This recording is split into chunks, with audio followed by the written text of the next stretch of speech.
Hi there, I'm Monika the chef and owner of the Chestnut Street Inn in Sheffield, Illinois, and today I'm going to show you how to make the best Eggs Benedict you've ever had in your whole life.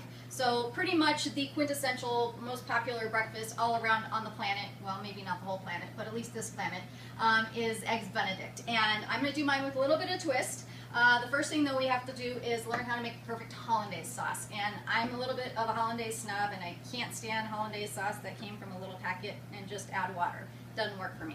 Hollandaise is the quintessential, one of the classic French sauces. They call them mother sauces, and it can be a little temperamental if you make it the old-fashioned way. It tends to separate really quickly, and then it's really hard to make a big batch of them. So I'm going to show you a foolproof method. I can't take entire credit for this because this is based on a Julia Child technique with a little bit of my own twist. So first thing, of course, we need really good farm fresh eggs. I've got a good one here from our local farm, little brown egg, and just so you know, there is absolutely no nutritional difference between a brown egg and a white egg. It's as arbitrary as the color of your hair or skin. So I've got this lovely little guy here. All I need is the yolk, so we're going to go ahead and just separate that out. And probably the easiest way to do this, rather than using the shell to separate them, is to actually use your hands, because then you don't damage the egg yolk. So I like to just go ahead and take the egg, pop it in my hand, and just by passing it back and forth, the whites sort of just fall through the cracks in your fingers, and you have a perfectly separated little egg there. So we'll pop that into our blender here. To that, we also need to add some acidity, a little bit of lemon juice, and then we also need to add just a tiny bit of water. And then I want to do a teensy bit of kosher salt, not too much. You can always add more if you need it. Fresh cracked pepper. Oops, my hands are a little sticky there. And then here's where I have a little bit of a kick. I like to put a little fresh grated nutmeg in there. Nutmeg just gives it that je ne sais quoi, that little extra oomph. So make sure you use the fresh stuff, not the pre-ground stuff, and you'll need one of these handy dandy little guys, a little microplane zester. And then we're going to puree this together just to kind of make it creamy and frothy to start.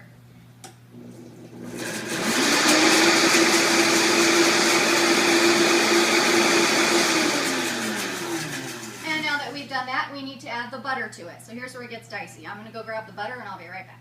Okay, so I have my melted butter, and this is good quality organic butter from a creamery in Wisconsin I like to use, and it's hot. So what I want to do is incorporate this into the eggs as quickly as possible so that the eggs will not curdle, because if you add hot to egg yolks, they're going to turn into scrambled eggs, and that doesn't make very good hollandaise sauce. So we're going to start by having a slow blender and very slowly adding the hot to that, and then you're going to have a perfectly thick, rich, awesome hollandaise sauce. So here we go.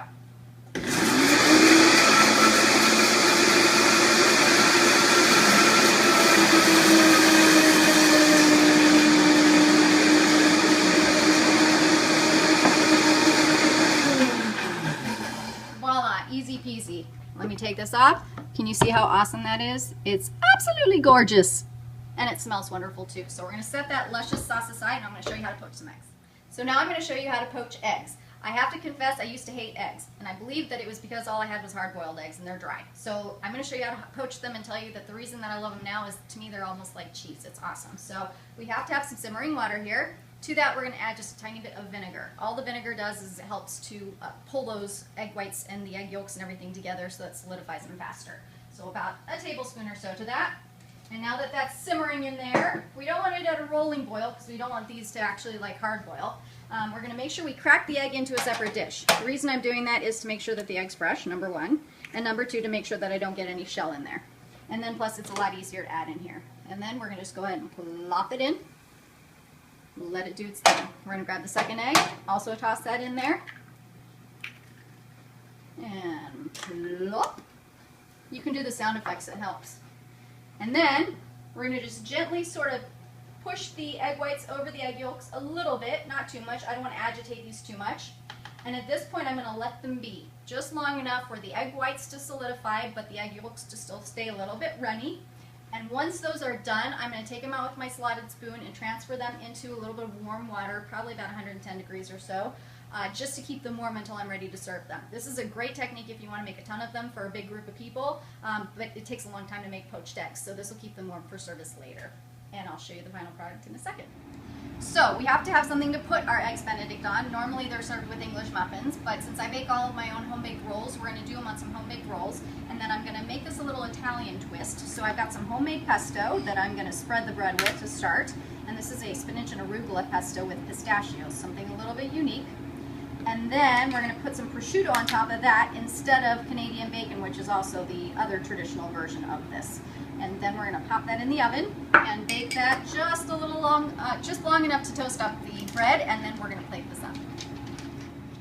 Alrighty, so we have our toasts with the prosciutto and the pesto on top coming out of the oven, nice and hot.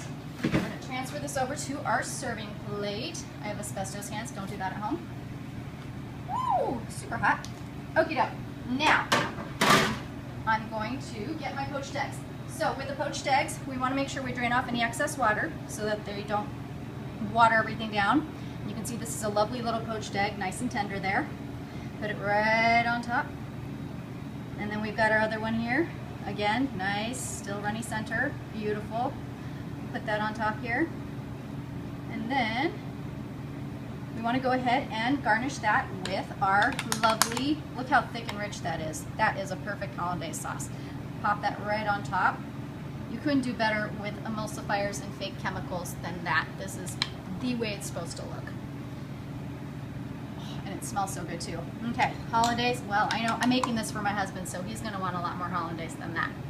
I know him. Okay, so we're gonna garnish, because this is a little Italian flair with a little balsamic reduction, just to make it pretty.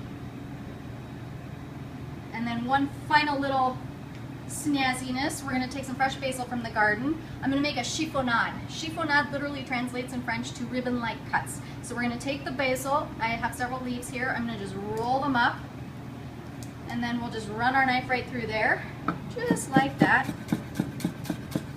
And you can see we have these lovely little ribbon-like cuts. Pop some of those on top just for color here. And then I garnish the plate with some fresh tomatoes from our garden and also some crispy kale chips. If you haven't gotten on the bandwagon with kale chips, you're missing out. They're better than potato chips any day, hands down. So we're going to eat this now, and I hope you'll join me next time from Chef Monika's Kitchen.